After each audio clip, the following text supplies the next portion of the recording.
Hey, what's up, everybody? It's Robert again. I'm out here doing my walk to cure AFib, hoping. I don't know, maybe I should make that a hashtag or something. Walk to cure AFib. What do you think? But anyways, I'm out here thinking about something. I actually was talking, had a conversation today with Luis. Luis actually reached out to me a few months ago. We talked about it. Um, he had AFib before me.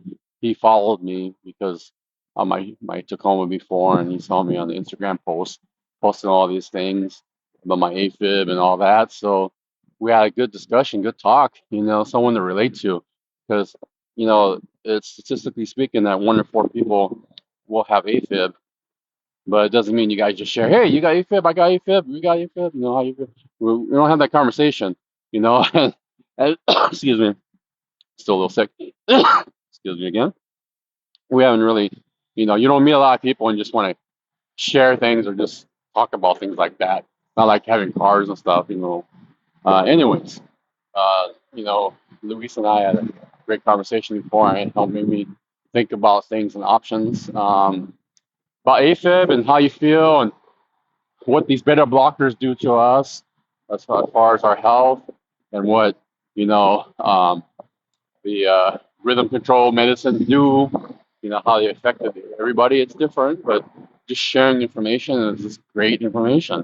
And the last thing in the end that, towards the end or conclusion of our conversation was ablations. We talked about ablations and, how's it work, how you feel.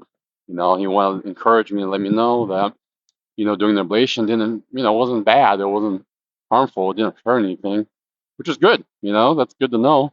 Um, he he felt the results of not having AFib right away. His AFib was pretty.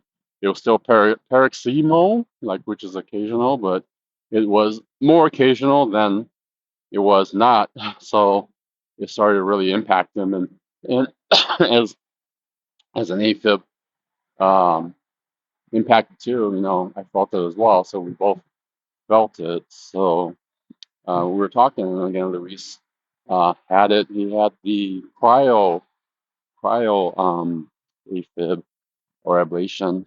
So what the cryo does is that they freeze the spots on parts of the ventricles um, near the atrium. I don't know all the details. I'm not a doctor and I haven't looked at every little part, but I think that's what they do.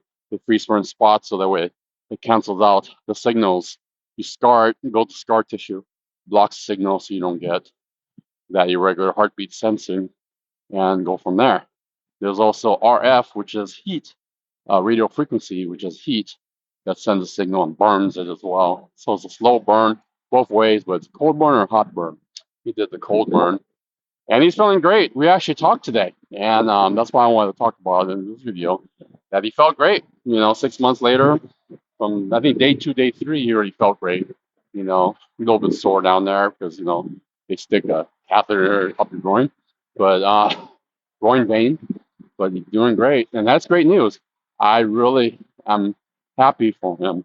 If you didn't know, the ablations are usually now, from what I read, are the first line of, I don't want to call it defense, or first line of uh, addressing the symptoms now, at least what doctors want to do, versus giving you drugs, because drugs have side effects.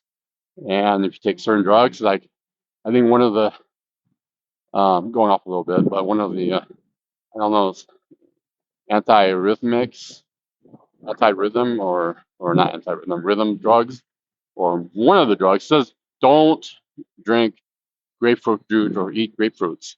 I don't like it, but some people do. And you have that, it could have a problem with you. So, a bad issue. So that's one thing with medication. You gotta be careful of side effects, what can trigger bad reactions, etc. And not all medicines work for everybody. It's trial and error. So I guess ablations are more across the board success. But success rates, they say from 60 to 80% in 1 year. So I'm hoping Luis has doesn't need to have an ablation forever. Like this is the last thing he really gets. That's what I hope. So Um, but they say 60 to 80% success rate within the year. That's one from when I'm looking it up. With that fact, they said if it recurs, the AFib, the second ablation will increase the chances of getting closer to 100% success rate. But now, just remember, and I've seen some comments on other posts when I'm doing research that some people have third, fourth ablations, but they have comorbidities, other issues, etc. So that may be a one in whatever chance they're having that same issue or having an issue. So we can't really say that for sure. But I just know there's no doctor that will guarantee a super, super high success rate. But again, Luis is happy. He was happy to get a few months out of it, right? Because it was so miserable for him. So now 6 months, he's feeling great. He's going to be hitting out and doing other things. So again, great for you. I'm glad to hear these news. So with the ablations, I'm looking at what they call pulse field ablations. That one is, I don't know the total technology, but it's a new technology that the FDA just approved for this year, and doctors are trying to use it. They used to be doing clinical trials in the U.S., but now they're doing actual, regular processes, not process, procedures. And they do it in Europe for a long time. I don't know how many years they've done in Europe, so there's a lot of case studies. It's that U.S. takes a lot more time. But the good thing is that the post-field ablations are faster procedures. And they're faster because they also shoot out less energy, so they can not inadvertently impact nerves or other parts of the heart or whatever by accident. I think there's still a side effect for something else or a possible effect, but as far as bursting too much and hitting, not, I wouldn't say maybe the wrong spot, well, I guess because the wrong spot or hitting too much, like overshooting, and then just impacting like a nerve in the esophagus, which is close to where the atrium is, or another nerve.